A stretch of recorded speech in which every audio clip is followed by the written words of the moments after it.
Friends, coming to Haryana, we are announcing elections for Haryana also.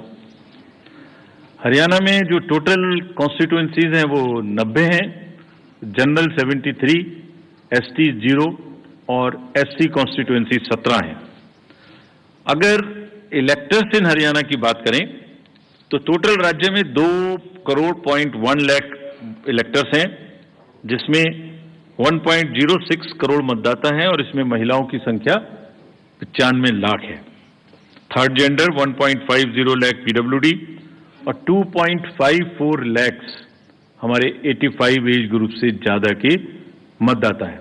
और जो हरियाणा की एक रोबस्ट हेल्दी लाइफ स्टाइल है, उसमें हमारे 10,321 ऐसे मतदाता हैं जो शतायु हैं। उन सबको हमारा नमन, और वो सब वोट देने आए, इसकी हम पूरी की पूरी कोशिश करेंगे। हरियाणा का इलेक्टरल रोल 27 अगस्त 2024 को प्रकाशित हो जाएगा, लेकिन उसके बाद भी this is again true for J and K and Haryana both. Electoral roll final हो जाएंगे, वहां 20 को और यहां 27 को। सबको कॉपीज मिल जाएंगी, पहले से भी पब्लिश हो चुकी हैं, लेकिन फिर भी अगर कोई मतदाता छूट गए तो उन्हें अपना नाम पंजीकृत कराने का अभी भी नॉमिनेशन से पहले समय होगा।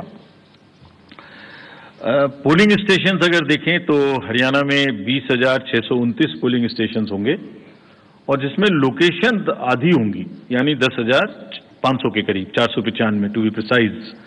यानी एक जगह पर दो बूथ या 3 बूथ होंगे, क्योंकि शहरी इलाके हैं। अर्बन एरियाज में 7,000 के लगभग और रूरल एरियाज में 13,000 के लगभग पोलिंग स्टेशंस होंगे। यहां भी हम लोग youth, PWD, women managed votes बनाएंगे। और एक चेंज और हरियाणा में इस बार किया है, जो पूरी कंट्री में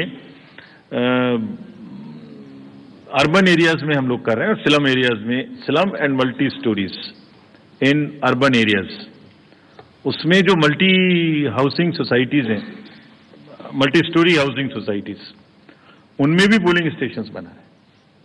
तो हरियाणा में इन पर्टिकुलर गुड़गांव, फरीदाबाद और सोनीपत, इनमें काफी पोलिंग स्टेशंस को मल्टी स्टोरी में शिफ्ट किया, और वहां की जितनी स्लम्स हैं उनमें भी जहां रेशनलाइजेशन की जरूरत है वो किया है, ताकि दोनों क्षेत्रों में कंजेशन भी कम हो सके और वोटिंग की परसेंटेज भी बढ़ सके। तो जितने मेट्रोपॉलिटन बड़े सिटीज हैं, this is one way of handling the so-called urban apathy in the elections.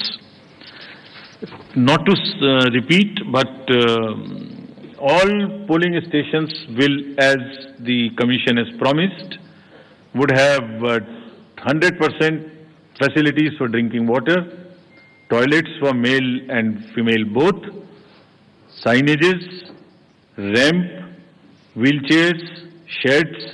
और अब की बार शेड की इतनी जरूरत शायद ना पड़े, मौसम अच्छा है।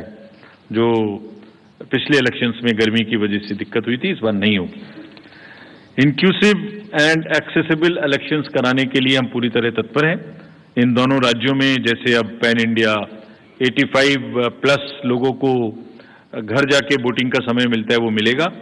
और फिर से एक बार और दोबारा कुछ लोगों ने ये पूछा था वहां पर कि जब भी 85+ की घर पे वोटिंग होती है तो पॉलिटिकल पार्टीज के एजेंट्स उनके साथ जा सकते हैं, so that they can see for themselves there is no manipulation at all. और उसकी वीडियोग्राफी भी होती रहेगी। तजुर्बा यही है कि बुजुर्ग लोग अभी भी ज्यादा से ज्यादा बूथ पे आना चाहते हैं, तो that is a very welcome step, and the officials have been directed to provide all facilitations to them at that place.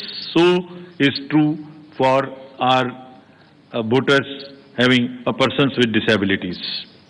Technology, as you all know, is very deep rooted in the Indian elections. We will continue to use voter helpline, C-Vigil, KYC, Suvidha, all of this you are familiar with.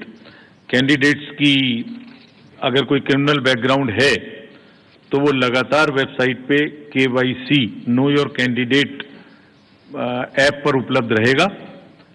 कोई भी देख सकते हैं कि उनकी कोई गतिविधि past में क्रिमिनल बैकग्राउंड की तो नहीं रही है। सभी enforcement agencies, central and states, again, as you know that during parliamentary elections we had a seizure of close to 10,000 crores, and especially more so of drugs, liquor. That same rigor, rather with renewed emphasis, will continue. And जिस दिन हम J&K गए थे उस दिन सबसे बात की, सबको थोड़ा ताकीद किया, और उसी दिन एक बड़ा सीजर भी हुआ हमारे सामने ही. So that process will continue. The menace of drugs in either of these two states, J&K and Haryana, would be severely dealt with, and similarly the liquor. सभी पोलिंग स्टेशंस पे इस बार हमने 100% CCTV की व्यवस्था की है, और दोनों जगह में डिस्ट्रिक्ट मजिस्ट्रेट्स और फील्ड फंक्शनरीज को दोनों जगह में again very strict instructions have been given that उनको खाली निष्पक्ष रहना है, लेवल प्लेइंग फील्ड इंश्योर करनी है. किसी के भी क्षेत्र से अगर इस प्रकार की शिकायत आती है कि वो कोई पक्षपातपूर्ण रवैया कर रहे हैं, तो commission will be extremely strict with absolutely no nonsense approach in these cases. Observers also, again, we will be emphasizing कि वो अपनी रहने की जगह, अपना फोन नंबर न्यूज़पेपर्स में पब्लिसाइज करें, और कम से कम 1-2 घंटा एक दिन जरूर एक निर्धारित जगह पे बैठें, ताकि कोई भी आके उनसे कुछ कह सके. Fake media, fake news and social media, you are all aware, we are also aware. Now we are far more equipped to handle. सबको ताकीद दी गई है कि वो खास तौर से करें.